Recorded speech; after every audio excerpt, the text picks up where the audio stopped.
Good evening and welcome to News Channel 8. I'm Jerome Aegean, and these are some of the top stories we have for you tonight. A tragic holiday weekend on the roads, a new fire chief for St. Croix, and His Majesty King Derby in an exclusive interview. These stories and more up next on News Channel 8.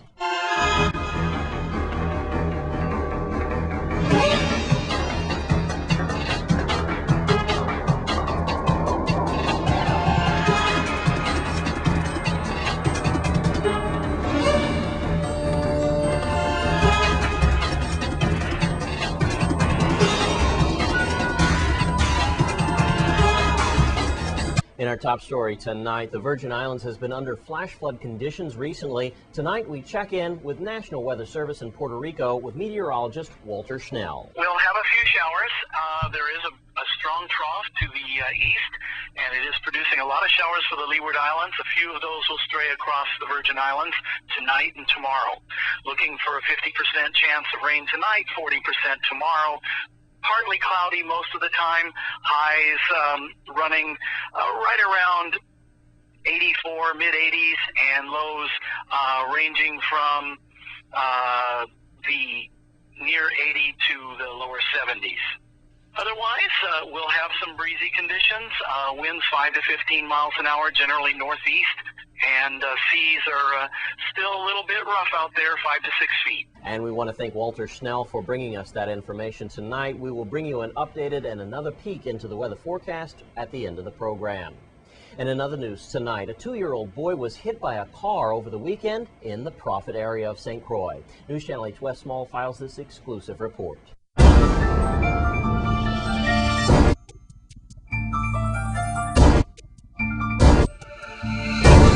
Thanks a lot, Jerome. We're here in Estate Harvey. Yeah. Bethlehem Village, Right. between Bethlehem Village, Prophet area. Right by the mailboxes, and I'm here with this little fella here, a handsome guy. I'm glad he's all right. And he was hit by a car, 7:30 Saturday night. And what's his name? I've just forgot his name that fast. Jesse. Jesse. Well, I'm glad he's okay. I think I see a little bruise there. Yes, he got a couple of them. All right, He got one on his hand. You have a message for the motoring public this holiday Yes. season.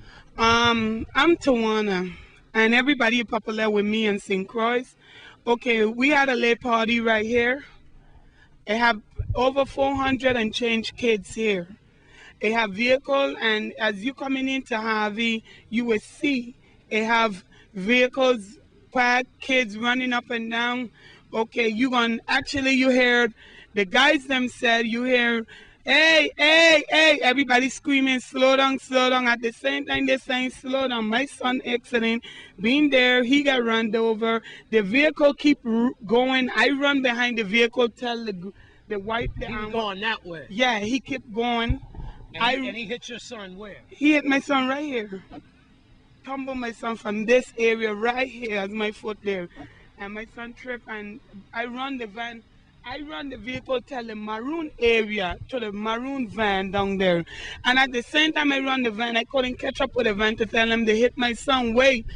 I came back up. As I came back up, everybody done had my son right down the ground.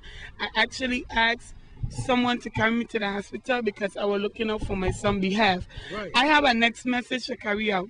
They said it was a lay minor driving the vehicle, a girl. Okay? And the guy is taking all the blame. And then the police department saying that the guy did slow down. The guy did not slow down. It's a big difference between this entry and that entry back there. Okay, this is where the guy hit my son, and this is where the guy, I understood, got beaten. I don't know who did it. I don't want to know who do it. You know, my main concern is about my kid, and I thank God, and it's an angel being with my son. And any guy that came in here looking for people to do them wrong, do not have a heart. They're not a father. They're not nobody. That's how I'm putting it. Because I read that, and I read man that have a heart will never come in here with no kind of deadly weapon wrong other kids. Okay? I am for my children them, and I'm asking the public, please, and I'm telling everybody, I know who do it. I know we're going to, but please, we don't have to carry it that far like y'all intending on doing it. Because once it comes to my kids, I would die for my kids. Okay? Because there's my number one. Okay? And the next thing I want to put in mention, I did mention to the police that neighbors in here said it was a girl driving the Jeep. And they exchanged the seat when they went to the back area of in here. And they still said it ain't nothing they could do because the guy have confessed about the situation. The problem is with this department, a police department, I was a person that always in the system from a lay girl. Okay? It's not fair what I'm going through with the police department. I need help. If someone could help me, I don't care if it's the feds or whatever, I need help. But thank God my son is alive. Tawana said a lot, but basically it's holiday season and we need to slow it down because the little guys are out here. I'm Wes Small, there's a smile, for News Channel 8. Thanks, Wes. And the news just gets worse as News Channel 8's Wes Small files this report on another accident that turned out to be deadly. And unbelievable. You know, when we left the state prophet, the Matu Chow area, we had no idea. It kind of slipped through the cracks. The chief did mention that we had 2 accidents, and this one is the deadly one. The victim's name is 24-year-old Andres Garcia from Estate Zion Hill. It was 11:30 last night, right in this area of Country Day School, that he ran, unfortunately, into that mahogany tree. You see the damage there, and it looks like that possibly, well, he did lose control of that vehicle.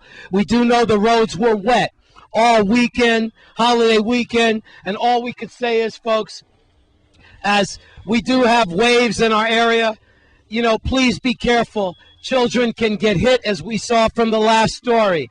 Even worse, you can lose your life. Only 24 years old, Andres Garcia into that mahogany tree, and as usual, folks, the mahogany trees always end up the victor. Our condolences go out to the Garcia family from Zion Hill and to Andres Garcia's immediate family, only 24 years old. Near Country Day School in Princess. I am Wes Small for News Channel 8. Thanks for reporting that, Wes. And of course, we do want to remind you during the holiday season to please try and drive safe. And also tonight, St. Croix has a new fire chief. His name, Steve Brow. Let's take a look. I, Steve O'Brow, I, Steve O'Brow, solemnly swear or affirm do solemnly swear or affirm that I will support, that I will support, obey, and defend obey, and defend the Constitution and laws the constitutions and laws of the United States, of the United States applicable to the Virgin Islands, applicable to the Virgin Islands and the laws of the Virgin Islands, and the laws of the Virgin Islands, that I take this obligation freely, that I take this obligation freely without any mental reservation without any mental reservation or purpose of evasion, or purpose of evasion, and that I will faithfully and that I will faithfully and impartially and impartially discharge the duties discharge the duties as Director of the Virgin Islands Fire Service as Director of the Virgin Islands Fire Service with fidelity, with fidelity, so help me God. so help me God. Congratulations. On March the 12th, 2007, I was appointed as Fire Chief of the Virgin Islands Fire Service to the District of St. Croix by the Honorable Governor John P. DeYoung. For the past 20 years, I have worked with the Fire Service, and due to my ongoing professional development on island, out the territory, and in the Caribbean, this opportunity has prepared me for a well challenge and being able to handle this position. Additionally, I have kept abreast with the educational trends in my profession and pursued a degree in fire science at the University of Cincinnati. Therefore, I am well qualified to undertake the role as Director of the Virgin Islands Fire Service. Ability to select someone as fire chief, and then several years later ask him once and twice, and if you know Steve Brow, you have to ask a couple of times, 3 times, would he become the Director of the Fire Service. And for whatever department we select on whichever island that commissioner or director is located, I feel comfortable with that. I feel so comfortable with that I have to tell you that I am insulted and I'm hurt that people would think, and some of our senators would go to the states and think, that the federal government should come and find what is wrong with what we do. I am hurt by the fact that someone believes that we need someone else to take over the management of this territory on days when you think about it. The Virgin Islands has been one place that has been extremely different and extremely unique. When we come back from this break, news out of Guyana. Stay with us on Channel 8.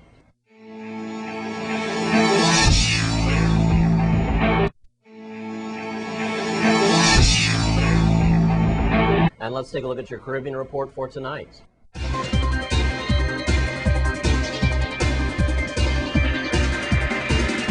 In your Caribbean report tonight, we start in Georgetown, Guyana, where outgoing President Barack Jagdeo stated, "I bid you farewell as your president. I thank you for the trust that you've given me for the opportunity to serve you. I leave with a sense of hope for the future of Guyana that makes me believe that our best days have still to come, and with a sense of confidence that the people of this country have what it takes to give full life to their vision for a free, secure, social, just, and prosperous Guyana." These words were from the outgoing President Barack Jagdeo in his farewell message to the nation on Saturday as he shared his outlook for Guyana and expressed the hope that the elections and the aftermath will pass off peacefully. And turning now to St. Lucia, where the General Secretist of the Organization of American States and St. Lucia's Electoral Commission signed an agreement on the electoral observation process of the 2011 general elections in St. Lucia on Friday.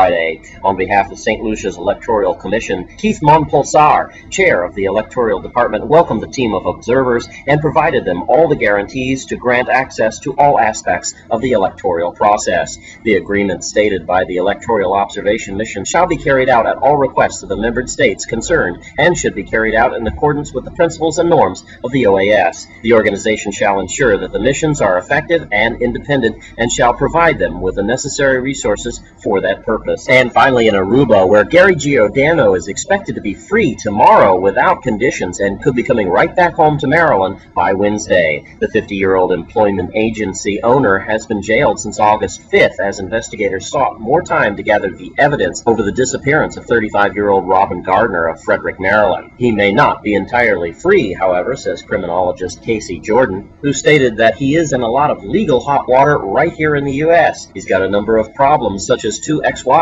support issues. He's filed a lawsuit there. He's in financial shambles. And I think the greatest fear is that what if he doesn't remain in the U.S.? What if he tries to flee to another foreign country? The FBI did not comment immediately on the case, but Mrs. Jordan said that as long as Giordano remains in the U.S., we will know where he is at all times.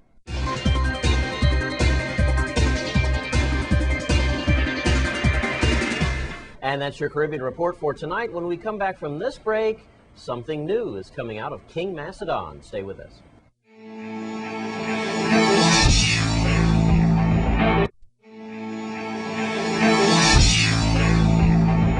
Well, the one and only King Derby is at it again, and it's all for a great cause. His junior Calypsonians, and News Channel 8's Wes Small interviews him. Happy festival season, everyone, and I trust you had a good Thanksgiving. I know I did. I want to thank all the ladies for bringing by that turkey. My fridge is full of turkey. Wow. A little shortage on the ham, but I got a lot of turkey. At least we'll get something. Hey, beggars can't be choosy. The King Derby is here. Happy Festival, King. As you are going to talk about your junior Calypsonians, and they've been alive and kicking for how many years? Well, this is 29, next year going to be 30 years. Wow, some of the juniors that you started are now seniors. Oh, yeah, seniors are out of school and everything. Yeah. And some of them is in the adults Calypso tent now. I know Derby every day. You see your performers coming up and saying, thanks a lot, Derby, for all you did, begging for us and everything.